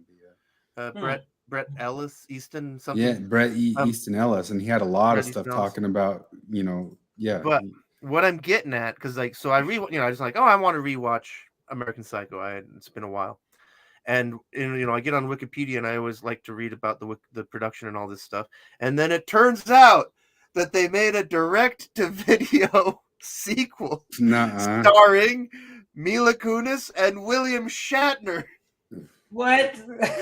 Jared, watch American Psycho. It's a classic. And then it's on HBO Max right now. They both are. Watch American Psycho. If you like bad, cliche, terrible movies with William fucking Shatner in them, you gotta watch this turd. It's just a terrible director? Movie. No. So like it's one of those total, it's just the studio? Yeah, it's a total classic studio money grab. So originally it was a script called The Girl Who Wouldn't Die, and it was totally unrelated to the American Psycho. But then because of the success of American Psycho, they just quickly wrote in a scene where the girl is, because the whole setup is that she's a little girl and her babysitter takes her on a date with the murderer from American Psycho, and then she kills him. The mystery's never solved, and she decides to become the greatest tracker of serial killers ever. And to get there, she has to become the TA of William Shatner, who's the greatest FBI profile. It's the stupidest fucking thing. And then she kills people, and it's awful. And you got to watch it. Michael Malice was talking about, he brought up an anecdote from American Psycho that's from the book, but he brought it up on like some interview with Gad Sad this week. He talked about like there's a scene where the psycho like hurts a kid and then acts like he's there to help the kid, and that's like so much of what's going on in our society right now. But here's Brett Easton Ellis, the writer of American Psycho, on Unheard, just somewhere in the last 2 weeks. My generation wanted to be offended. Yeah. I gotta check that out. Yeah, he's an interesting guy. Speaking of which, I brought this up earlier, but that Roald Dahl TV show, the Roald Dahl thing happened this week, where they're suddenly censoring all the Roald Dahl stuff. Tales of the Unexpected. Guys. I heard about this movie, this TV show. You can catch all these TV shows. There's 50 of them. Tales of the Unexpected on YouTube. It was some supposedly like Twilight Zone without the morals. And it's Roald Dahl's TV show that he had running on BBC for a long time. I gotta check those out. I read his books for adults, and they were not for kids. Yeah, so this is a whole TV show, and according to the people I heard talking about it, like it ran all sorts of people kind of like, whoa, what is this? You guys know the Gremlins connection? Look at it. They're all there. Roald 25 Dahl? minutes. Gremlins? I mean, I guess. But you guys know that story about because the whole concept of the Gremlins? So Roald Dahl was a fighter pilot in World War II, and he flew shitty, out of date Gloucester. Forget that. Anyway, these biplanes even out of Malta, and even got shot down. And after his service, he got rotated to be a war correspondent and write propaganda and other type stuff. And he wrote this story about the Gremlins. And about how like the damage caused by enemy bullets wasn't enemy bullets, it was gremlins, it was the little monsters, and it was one of these stories. And so he created that whole idea about the gremlins. I thought gremlins and electronics was an early idea of electronic, like the idea of electronics or some sort of like electricity or electronics going bad being due to gremlins. I wonder now. It's an old idea. Shit I read, and a lot of people realize that like even the TV show Gremlins, like the first one, the movie, if you watch it, those gremlins get into electronics. They break electronics. Like, so the idea is like the very first idea of it was not the first. One of the first ones depicted on screen was that William Shatner one where he was on what's that show called? The Twilight Zone. And there's a gremlin out on the plane. He's out on the wing of the plane, and that gremlin's getting in and destroying the stuff of the plane. I just looked it up. It started out as a thing in World War II, and I thought that Roald Dahl originated it, but he is the popularizer of it because he wrote it up. Gremlins got so popular from Spielberg, people forgot that it had that original concept of being an electronics bugaboo. And also, this is great. We're doing great podcasting here because this ties in to is that sharing? It does tie into. I mean, not only is it a Roald Dahl. Dang it, how do I do the sharing?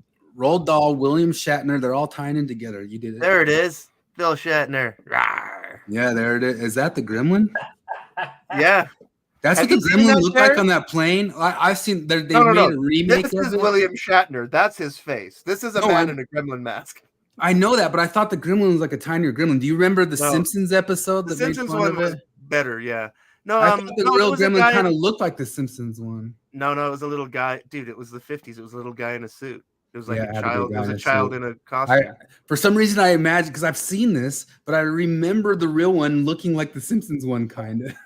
But that's funny. And there was a remake of it. There was a remake of it later. Like look at all these Gremlin pictures from World War II. Yeah, so if you watch the first Gremlins, the very first Gremlins, and a lot of people go watch the Red Letters Media talk about Gremlins 2, because Gremlins 2 is a very underrated movie. And that whole thing is kind of about how like gremlins get into the media and all that sorts of stuff. And it's got Trumpy stuff in it too, which is another tie-in too, because that Bret Easton Ellis stuff and the American Psycho stuff all talks about Trump and their idolization of Trump too. And then if you listen to Bret Easton Ellis's interviews over the past 5-6 years, all of his stuff is like, what the hell? Like, I'm the guy who wrote about Trump and that being psycho. And what the hell are you psychos on about Trump being this extra thing?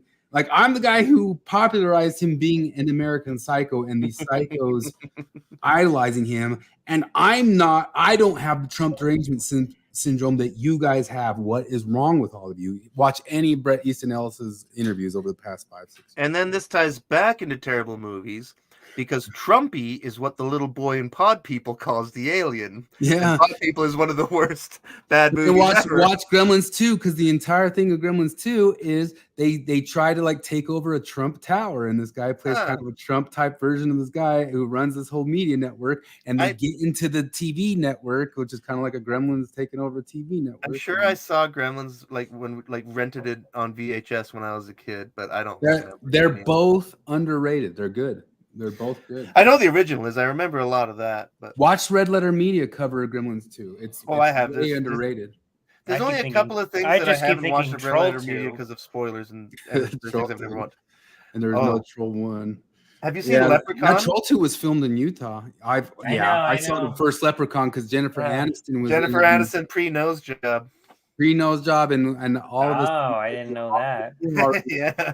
I wonder how much work she's done on trying to bury that picture. Oh, now I'm going to look it up. I don't know, because like one of the things in Friends is that in the show Friends, she had also previously had a no job the character had or something. Yeah. Like that.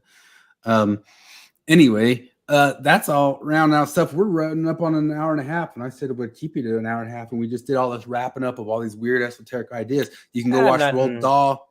You want to keep rolling, or do you want to? I'm not in a super hurry. No super hurry. How much longer do we want to go? My cutoff's probably 10, but you can keep going or you can stop. It doesn't matter.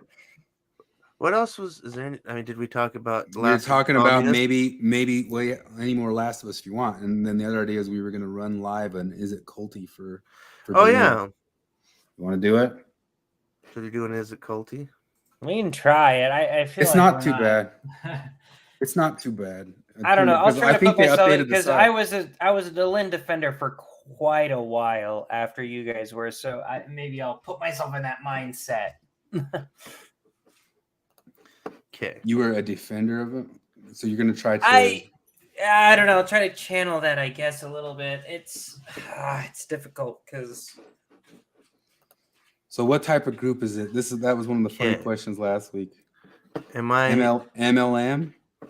What does it say? What are the options? We got. Can you see on the screen as it's showing up? We got religion, political, business, professional, therapy, personal relationship, family, fandom, social media.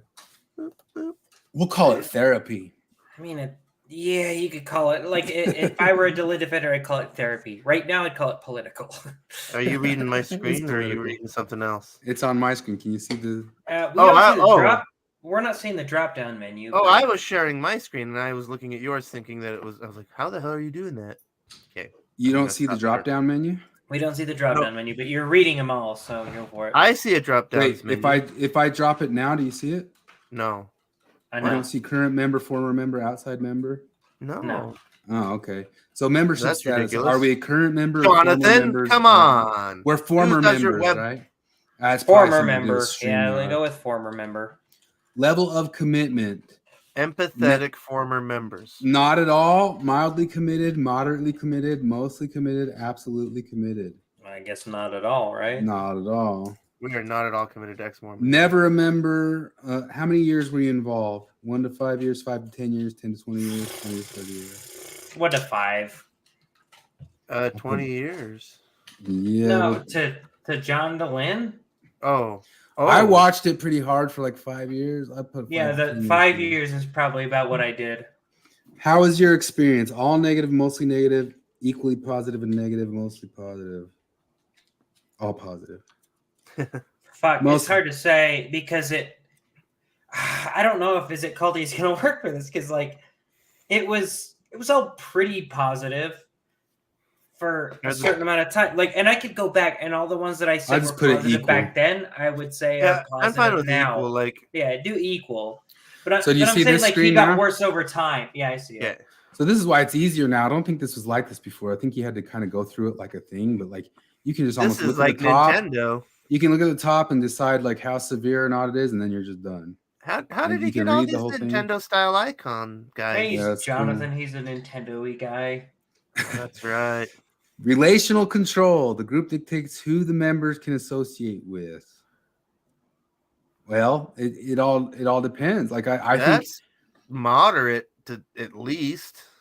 Yeah, I think if it becomes apparent at all that you're in the group and that you associate with other groups, I think you can find yourself in a pickle. I think it's moderate to intense. That is difficult to say because, like, I would say moderate as the believer, but then as what I am now and talking to the people and saying that, no, I don't think that all Republicans want gay people dead to these Facebook groups. That's pretty intense. And then getting pushed back on that somehow. Yeah, okay. That one's landed on intense. We're going to take time control. Intense. So the time control, the member has little time or energy to question beliefs. This one, obviously you can take or leave any sort of episode. But if you were watching every single episode, it's a lot of time. So I'd say I feel like I wear out with watching them. Yeah, that's the thing is that I'd give it at least is to moderate. Constantly bombarding. So I'd say mild to moderate. Just trying to keep up with it to even like talk about stuff on this, I get frustrated, man, because like it'll drop another. He had like just 2 in the past 2 days about the SEC, and then he had this Mexican bishop on today, and he kept calling him, "Thanks for coming on, Obispo. Thanks for being here, Obispo." That's something I've been noticing in all of this media shit. They start saying, like, whenever people mention like Latino people, they say, "Oh, Latino." They say like they're like trying to pronounce it. Like we got a lot of black and Latino people in here. When I said those words, Charlie the dog got it attracted me. You can't talk like a Latino or Charlie. Carlito Cafe. Carlitos Cafe. What do you want? Ven cá estuprar-me. Yeah, that stuff's frustrating. I was just thinking about back to the South Park thing. It's so funny because like one of the great things about South Park is that like Jennifer Lopez, she's heard a million times in her life. Taco, taco, taco, taco. I mean, or Kanye's heard a million times in his life. Like, I'm a gay fish. I'm a gay fish. You know that those two people now are going to hear at some point in their life like, I want privacy. I want privacy. I want that. They're gonna hear that. They're gonna hear that everywhere they go. Somebody's gonna say it to them all the time now, and they're gonna know exactly what it is. We want privacy. We want privacy. Demand for purity inside that group. So if we go, Jonathan made it after we had that question. Jonathan made a post this Saturday, just posting something about, please, how about you guys watch this video about detransitioners? It was like he posted up, right? And the comments on that, I mean, no, that was a demand for purity if I'd ever seen one. No, I'd give that at least intense. What did you send, Jared? Oh, that was more for Flip. It's not like we were talking about. Oh, it's Portuguese words, stuff. Okay. and it's a Brazilian song that was really popular when I was there, and I was just telling Morgan how stupid the lyrics were, and I wanted to hear Flip's opinion on it. Wow. Where did my is it cookie go? There it is. Okay, material control. I don't think you can.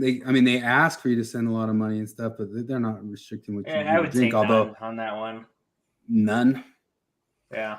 Yeah. They push you to be vegan if you're. I mean, that's not saying they'll bring up capitalism and how and environmentalism shit, and that ties into diet. So you could sell them mild there, but I can leave them. Sure, but I'm trying to err on the side of caution. No. I would say imposed dependency. I think that's one of those things that kind of starts happening with therapy. If we're going to call it like a therapy theme, like you need to turn to us so you can deal and handle with this. Like that one, I would put all the way up in a weird way. Oh yeah, for physical, emotional, social. That's one that Jonathan even made a post on Mormon stories about. Hey, the way therapy goes nowadays, a lot of people turn it into like an imposed dependency thing, and it recycles itself and perpetuates itself, and it's not really there to help cure anything. I mentioned it before, but I caused a minor, it didn't get bad, but it was a minor rhetorical ruckus with my friends at work when I just posed the question, and I really mean it sincerely.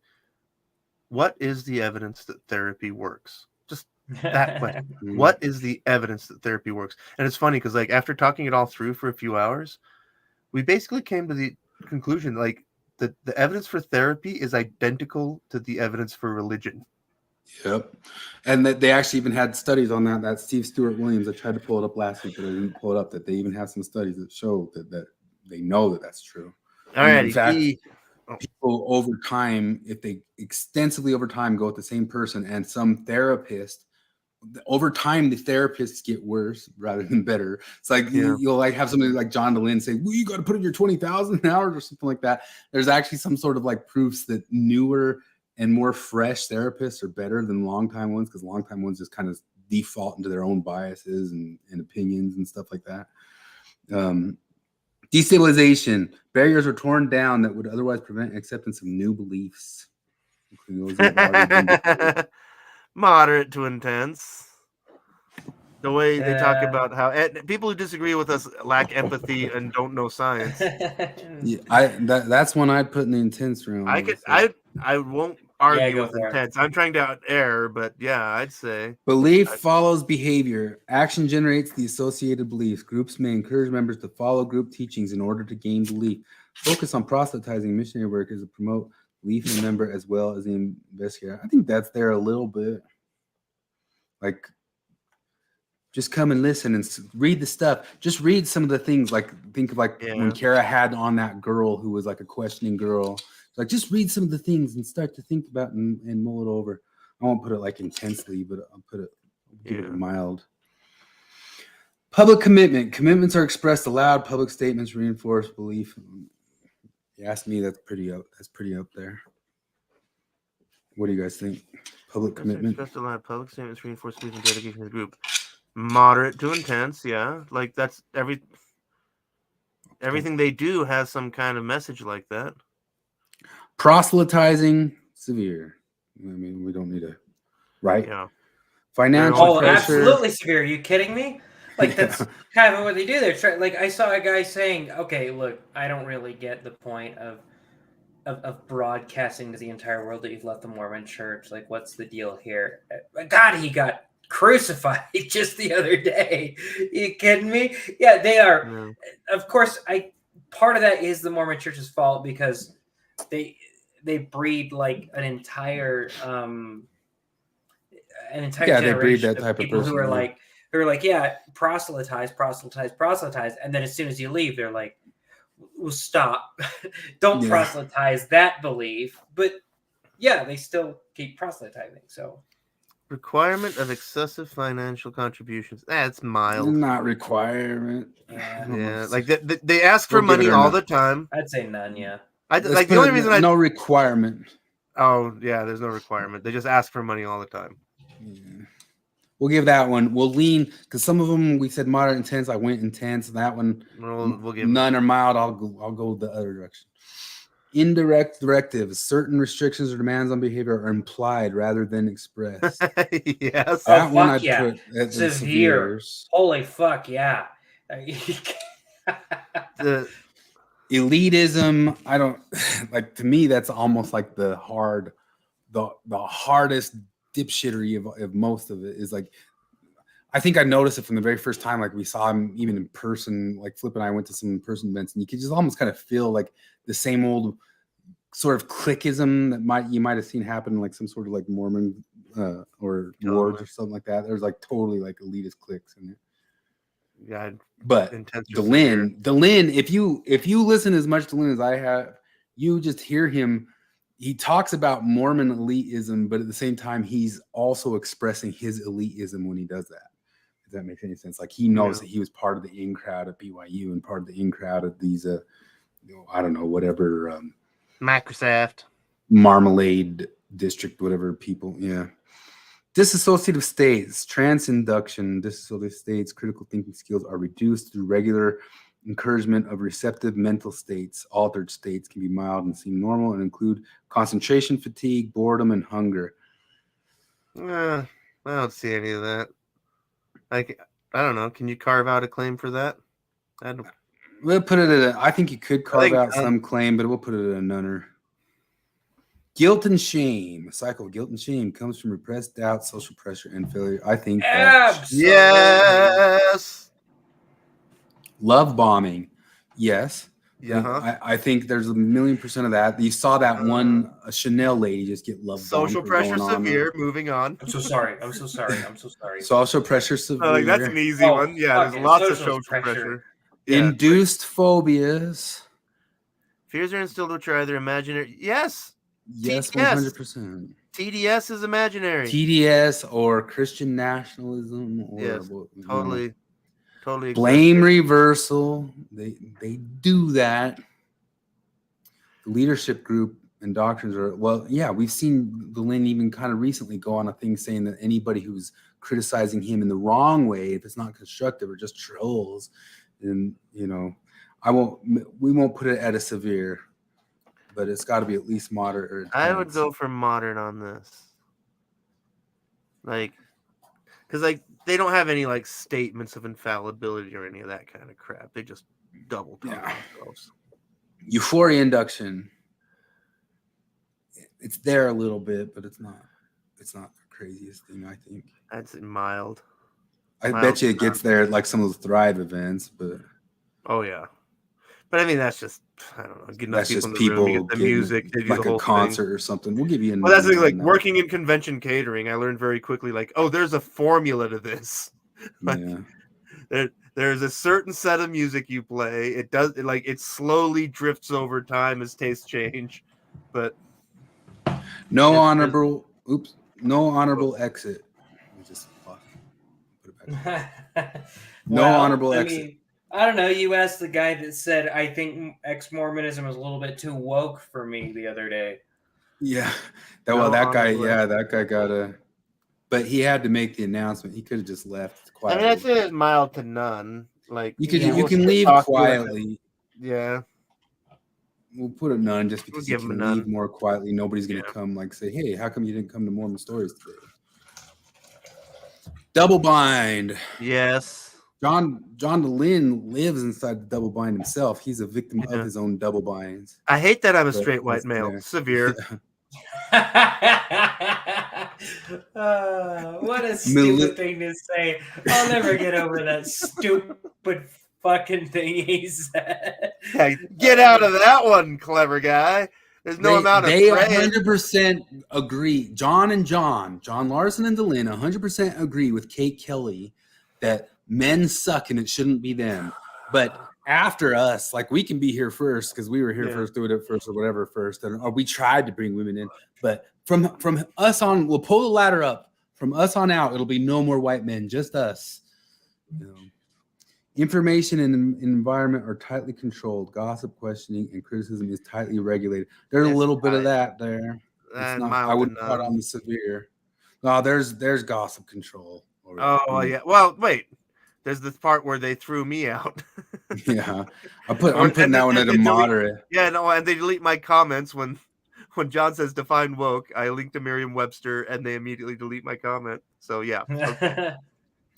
The confession, the individual surrenders to leaders through confession. I don't think there's much confession there. Well, no, there's like confessing your white sins, privilege. Your white You're confessing your privilege. Moderate to intense. Which one, moderate or tense?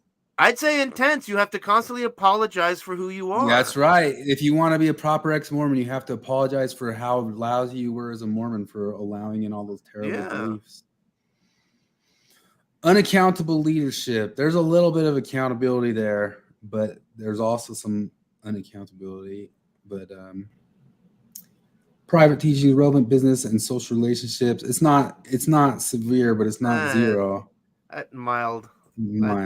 I wouldn't put that past a mild. I wouldn't give him a 0 on it though. It's got some there. Deception, lies, omission, and from we know from the start that they pulled some deceptive things off with us. Would I call it severe deception? No, I wouldn't go past mild. They do bits of they've done bits of deception, like saying stuff about like moderate us. At least. Like we know John Larson. Oh yeah, and then they also do the deception of, hey, we'd like to have on some conservatives, some thoughtful trying conservatives. To be nice, and then I remember. Like the 100 Flowers campaign that I said from the start. It's like, hey, any conservatives out there? Okay, that's who we block. This is the thing is like, because I'm trying to be nice, and then you mentioned like, oh, they lied about us, and then I just remember like, I actually found the screenshots of some of the shit that was said on Lindsey Park's page, and then when Lindsey Parks slandered me, I've got the screenshot. So like, yeah, we'll give that a moderate. Sacred science. The ideology and leaders have one and only truth. Members should only seek answers in group teachings, doctrinal. The thing is, like, they're not it's intense. Well, they give caveats, but they don't mean them.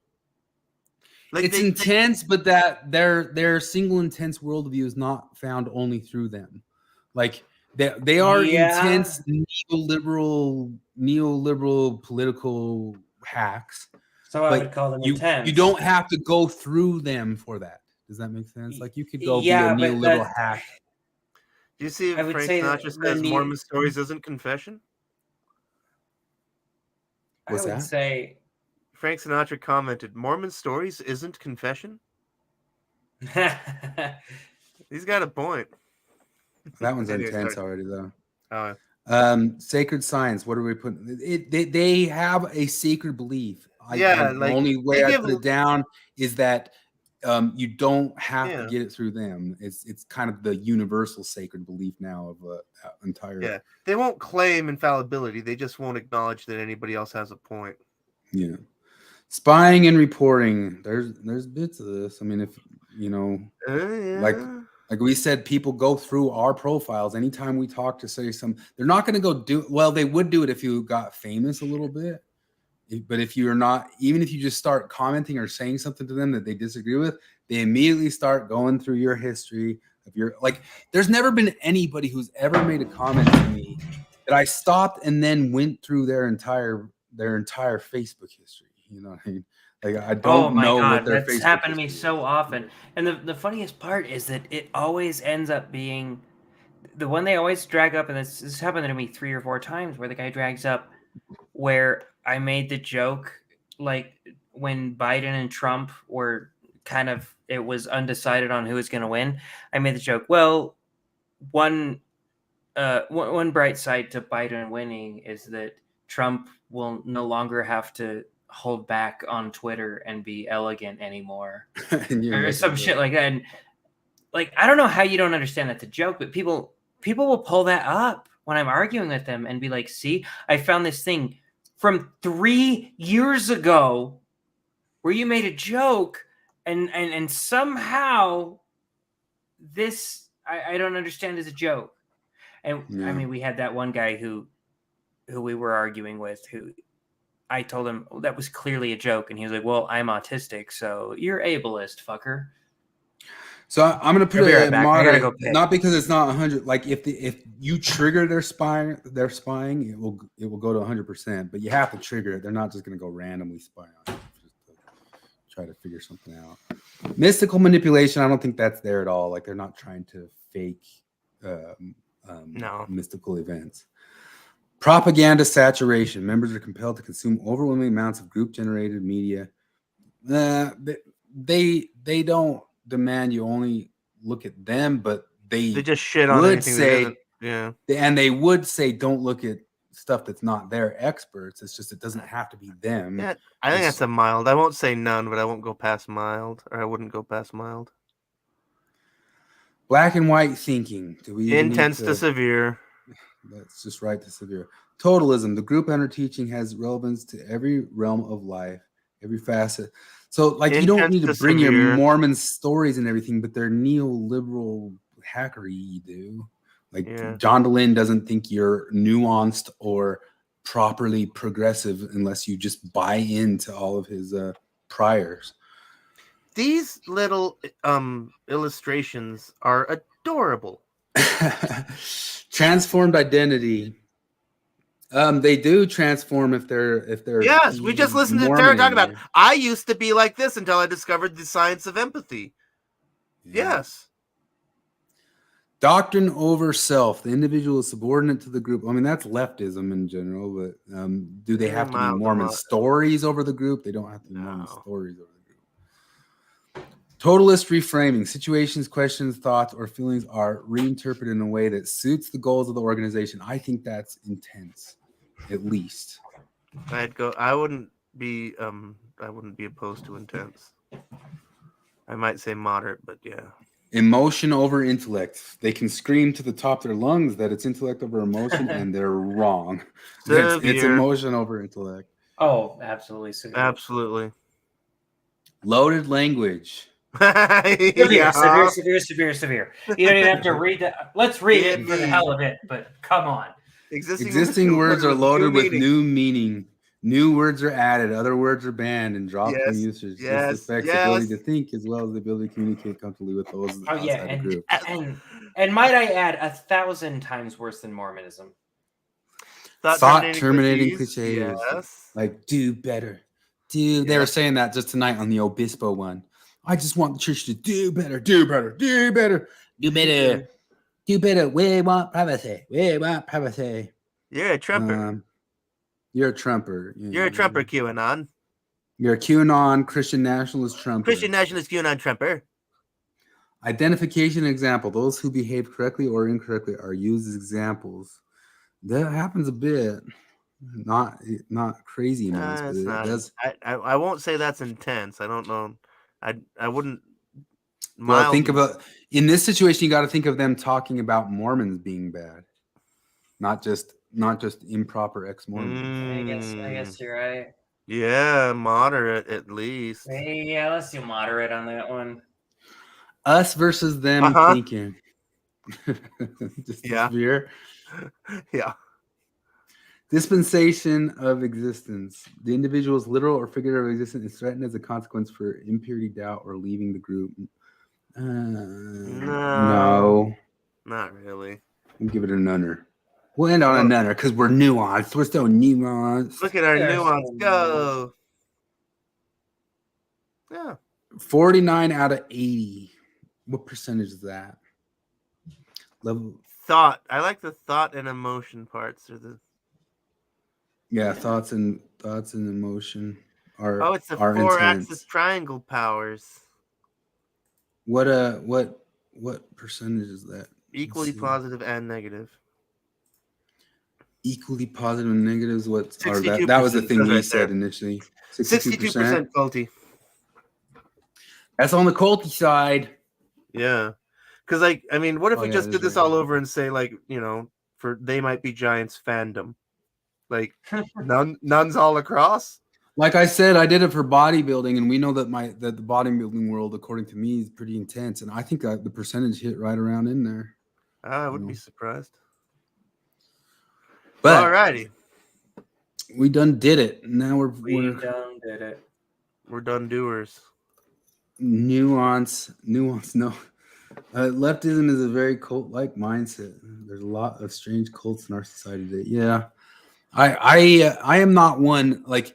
You can point at me saying, well, you're just calling like that churchy stuff or ex-Mormon stuff a new cult because you want to dunk on them. But I am not one who has ever shied away from calling things like CrossFit culty, because it did get culty for a while, or MLMs. Flip and I were around a lot of MLMs. We called those culty as crap. Oh my god! No, MLMs are definitely culty, but like you can find this in a lot of media. Like, did you ever watch Malcolm in the Middle? Yeah, only when it was on TV. It's been so. It's good. You should actually like watch it through all the way. Is it on any Streamovisions? Yeah, it's on the Hulus, I think. On the Hulu? It's so much better than it has any business being. And there's so I was watching it just recently, and guess what game they played on it? They played the circle game. Oh, that's one of the intros of the thing. They played the circle game. That thing that suddenly the whole entire world pretended like didn't exist. Yeah, that's not a and thing. It never happened. And I didn't realize there was like a whole Malcolm in the Middle about the circle game. But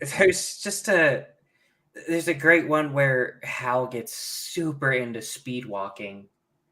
And like he gets a whole like aerodynamic suit, and it's like the rules of speed walking are so specific. Like you have to have you can't, both feet can't leave the ground at once, right? That's one of the rules. So he's like heavily examining anyway, it's a funny like study into cults. The Burning Man episode is great because the whole thing is great.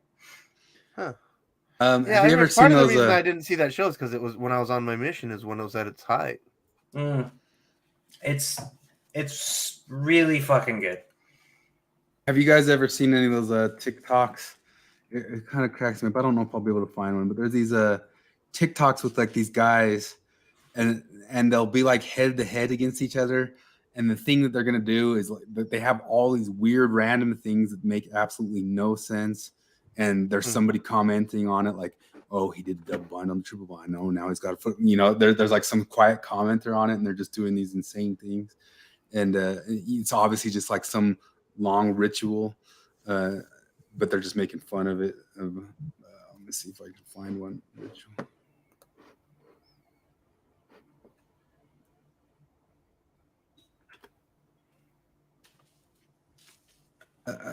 Nope, ritual. Doggo. He is ready to go.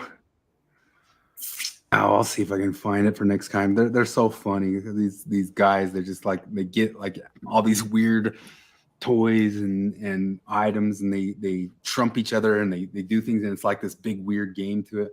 But it's all just kind of like showing like this weird ritualistic things that humans do.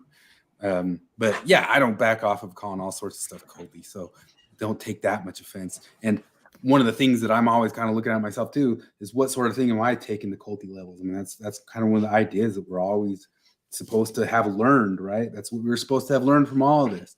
Like, let's stop here and wait for a minute and see if we're getting a little bit over the top and bonky with anything here, and maybe we should chill off to something because we're getting too serious about something. Are you calling for nuance?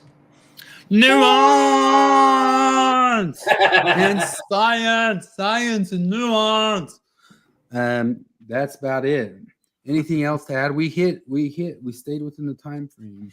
Cool. Yeah. All righty. Everybody go watch the Gremlins and the American Psychos and the Gremlins on Roald Dahl. Streamovision? The Roald Dahl. I don't know. Why isn't there a website that reliably instantly tells you what's streaming where? Yeah, because anytime you look something up, it's got like some old info in it or something. Well, it's a whole bunch of those phony just ad clicker. I mean, just I don't know what to call them, but like just those. I guess what is it? I can't think of the word all of a sudden. They're just anyway. They don't tell you anything. You just keep scrolling past ads, and they just don't tell you anyway. Yeah. Yeah. Yeah, and go watch the Roald Dahl. What was it called? The Stories of the Unexplained or something like that. And it's all on. That's all on YouTube. It's not streamed anywhere. You can watch them all on YouTube. And listen to some of the Bret Easton Ellis talking crap about people getting weird over the years. And, yeah, I gotta check that out. Yeah, he's been hard on it for a while. So, anyway. Groovy. Have a lovely one, you lovely lovelies. See you later. Goats. Late. Coats?